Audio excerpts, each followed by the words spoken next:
నమస్తే, welcome to IMP news. ఇంట్లోకి తెలియని వ్యక్తులు చొరబడి నిద్రిస్తున్న బాలుడిపై కత్తితో దాడి చేసిన సంఘటన మహబూబాబాద్ జిల్లా కేసముద్రం మండలం నారాయణపురం గ్రామంలో చోటు చేసుకుంది.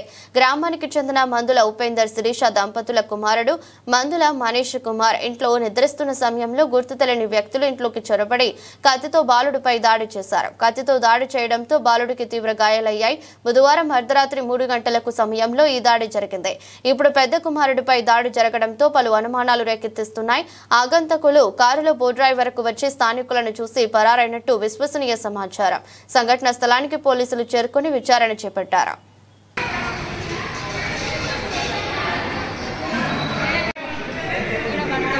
ఒక బిడ్డపై ఇద్దరు ఇచ్చిన ఇప్పుడు ఒక్క బిడ్డకే మీకు డిశ్చార్జ్ చేయడం ఎవరు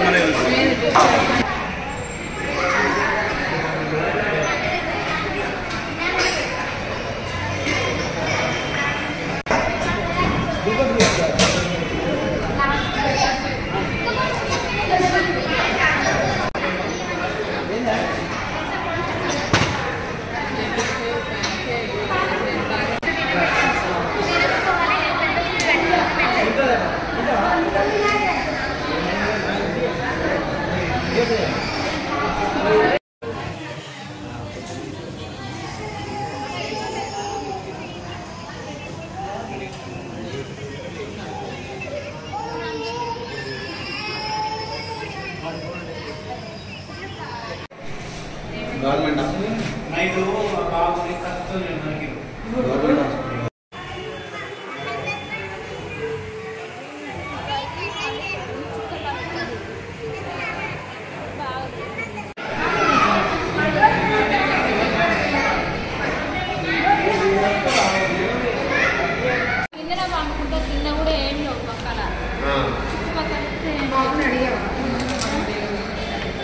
ఆర్ఎంపీ డాక్టర్ కాడికి పోతుంటే అక్కడ ఒక కార్ వచ్చింది. కార్ వచ్చి మమ్మల్ని చూసి మళ్ళీ రివర్స్ వెళ్ళిపోయింది. ఎప్పుడు నైట్ బయటనే మేకలు ఉన్నాయని బయటనే పండుకుంటాడు. మీద తలక పెట్టి ఈటే పండాడు. ఇట్లా పడినది ఇదే మేడ ఈటే కోసిండు. ఈ సైడ్ పడినది ఇటే కోసిండు. ఈ చేతి మీద ఇట్లా పెట్టి పంటాడు. ఎవ్వరం పండుకోవాలి. అది బేడం పెట్టి పంటాం. లోపల బేడ ఉంది. అది దీనికి ఒక్కదాన్ని తీయట్లేదు. ఆయన పెడతా పెడతా అంటాడు. ఆయన పెట్టలేదు. ఈ బుగ్గ ఇట్లా ఎలుగుంటది. ఎప్పటికీ ఎలిగే ఉంటది. మేము ఒక్క రోజు కూడా వేసుకొని పంటాడు. ఇక ఈయన బయట ఎడతాను అని ఇక కథ నా కొడుకు మీద చేయిట్లు వేస్తారు. ఈగం కొట్టింది. నాకు ఈగం కొడుతుంది. ఏంద్రా నీటి గుర్తు మొత్తం పెట్టే ఉన్నది. ఇక అప్పుడు నా కొడుకుని లేపిన. ఇక ఎన్ని గంటలకు 3 అయింది. మా బాబు పేరు మనిషి, మాది నారాయణపురం ఎస్సీ కాలనీ. ఇక నైట్ 3:30 అవుతుంది. అప్పుడు బాబు లేచి ఏడతాడు.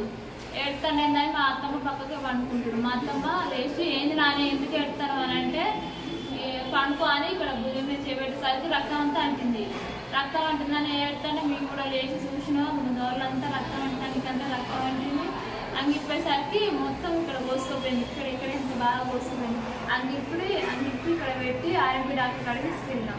ఆర్ఎంపీ డాక్టర్ అన్నారు కదా నరం ఇట్లా కట్ అయిందేమో హాస్పిటల్ తీసుకోపోమంటే హాస్పిటల్ తీసుకొని వచ్చినాం. అక్కడ ఒక కార్ వచ్చింది. ఆ కారు మాకు తెలిసి మళ్ళీ రివర్స్ అయింది. కార్ చూడలేదు. పోలీస్ స్టేషన్లో ఫిర్యాదు ఇచ్చిలా హాస్పిటల్కి వచ్చినాక ఇచ్చినాం.